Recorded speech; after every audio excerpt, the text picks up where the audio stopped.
My name is Emma and this is Story Central. So, my wife and I have a truly great relationship.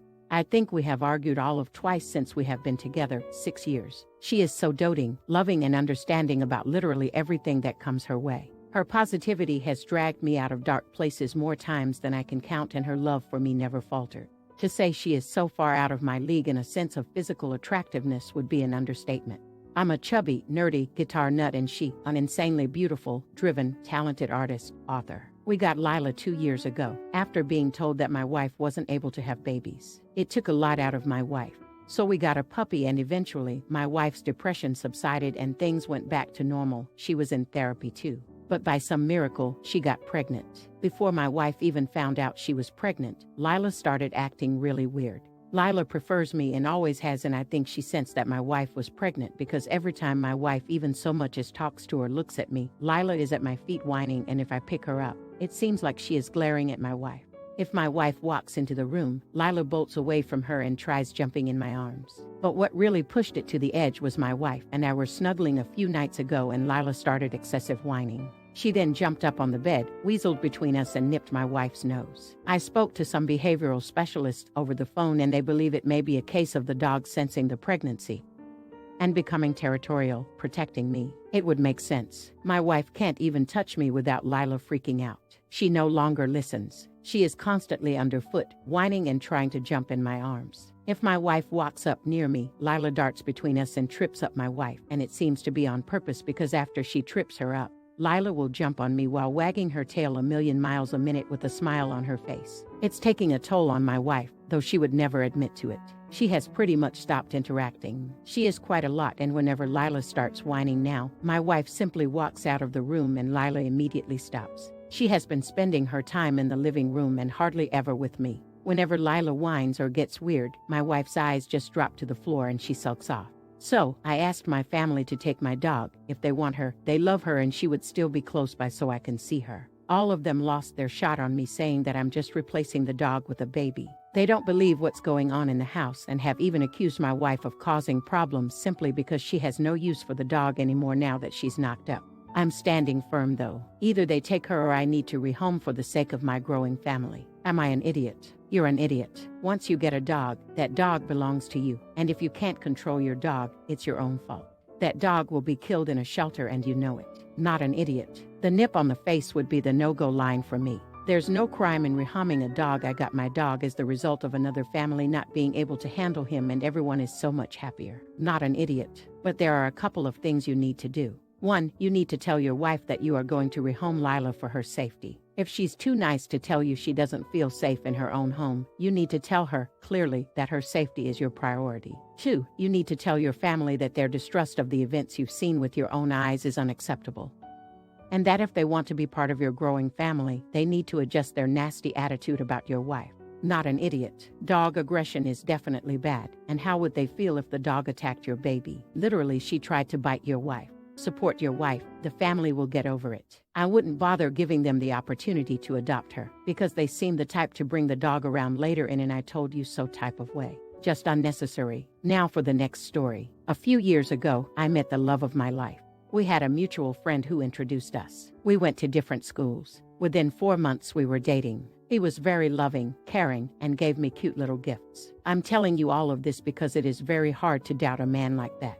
I found comfort in him. And when that kind of love hits you at a young age, it is dangerous most of the time. Anyway, the problem was, whenever we met, he never had his phone with him. He had excuses each time, but it didn't bother me much because, as I said, he never gave me a reason to think he would cheat on me. A little while into the relationship, he had a problem with my male friends. All my social media presence started to bother him. Again, I was in love, so I cut off a lot of my friends, deleted a lot of my socials, and did what made him feel pleased. I would always try to make him happy, but at the end he would find something to fight about.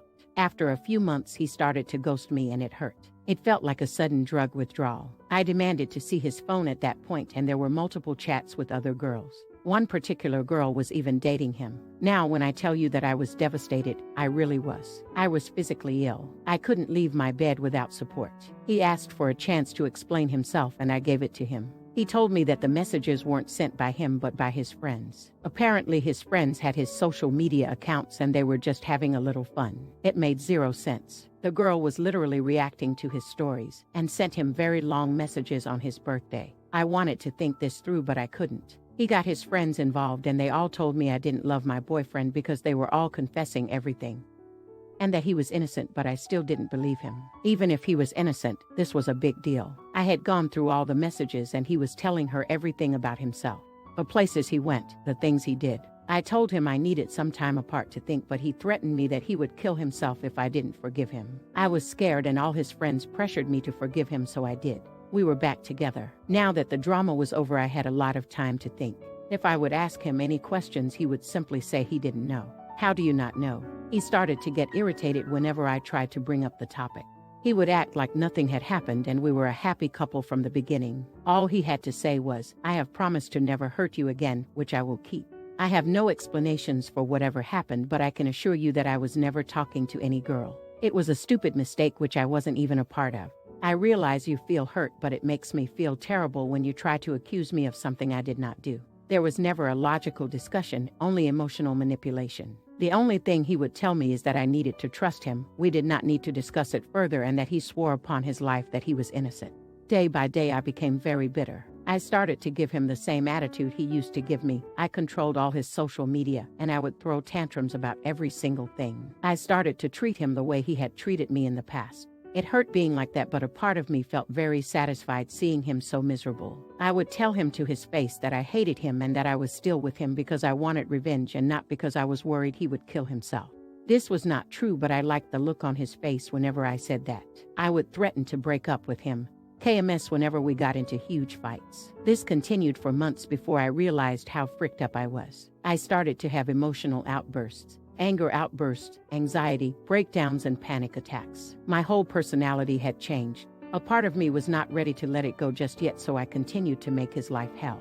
One day he told me he was tired and that he couldn't do it anymore. He told me that he realized his mistake and that I have punished him enough. He told me that he loved me but didn't know how to make me believe him. He was crying. Was he admitting that he cheated on me? Did he really mean what he said? I didn't know how to feel anymore. I couldn't tell if it was fake or real. That night I had a very severe panic attack and stayed at the hospital for the rest of the night. I couldn't sleep. I had made my whole life about this revenge. I had terrible grades and literally no friends. I didn't want to do this anymore. I spent the next few days thinking about everything and everyone that was affected by this relationship.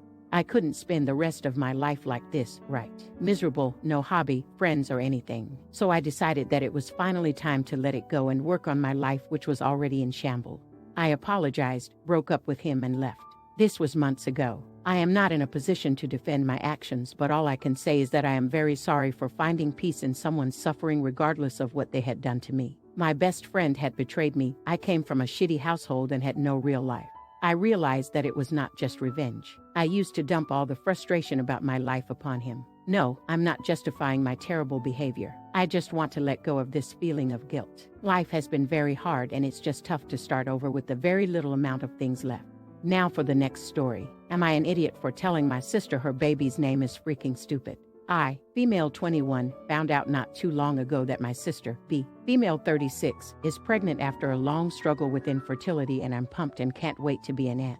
Last week was the gender reveal party where my B broke down crying after cutting the cake and seeing it was pink inside. Her and her husband are thrilled because they apparently wanted a girl. She said right then that the baby would be named Mary. For reference, B is a born-again Christian. She found Jesus during her 3rd time in rehab. She'll go on and on to anyone who will listen about how she had visions of the Virgin Mary by her bedside telling her she would get better, that the pain was temporary, and how she would do great things after recovering. That was 8 years ago. She met her husband not long after that, in church, of course, and fell head over heels in love, saying that God made them for each other. I kind of rolled my eyes at the declaration. Mary is just so old and boring. B asked me what was wrong. I was honest and told her I thought the name was a little boring. At the least she could do something like Miriam and make Mary a nickname. It's 2023. Kids will make fun of her for having an old lady name once she's older. I myself have an old lady name, think Edith or something, and it's a pain. Kids in grade school constantly called me Grandma Edith. and the sort, saying I was destined to be an old hag who would live in the woods and have a crooked nose. I'm also worried for the baby. Bee isn't a reliable person. She's been sober for years and everyone still walks on eggshells around her. She used to run off to go on drug binges all the time, a few times leaving me home alone as a kid so she could meet one of her dealers while our parents were out. She brought it up a few days ago, mentioning how she was hurt. I didn't like the name and asked if I was being honest in my feelings. I told her I was. Mary is a freaking stupid name. She'll get bullied in school for it, or at the very least if she goes to some kind of Christian school it'll confuse the hell out of her because every other girl will be called Mary. She called me cruel and an idiot and accused me of hating her and not caring that she was finally in a good place in life. As if she hasn't been in a good place in life before and relapsed, leaving our parents in debt, paying for therapy and rehab that don't work, and letting us clean up all her messes over and over again. Am I an idiot? Not an idiot. Mary is one of the worst names I have ever heard and should be ridiculed. If it were me, I would have reacted far worse at the idea of someone in my family having such a terrible name. You're an idiot. Mary is a perfectly normal name. Your suggestion of Miriam sounds a lot more old-fashioned to me. Regardless, you were extremely rude to your sister. You're an idiot. You are literally dripping with hate from the get-go here. There is the hate, then the false concern, then the comparative, then more hate, then more false concern, then the scorn, then the pathetic attempt at poor me. But yup, you're the hero divided by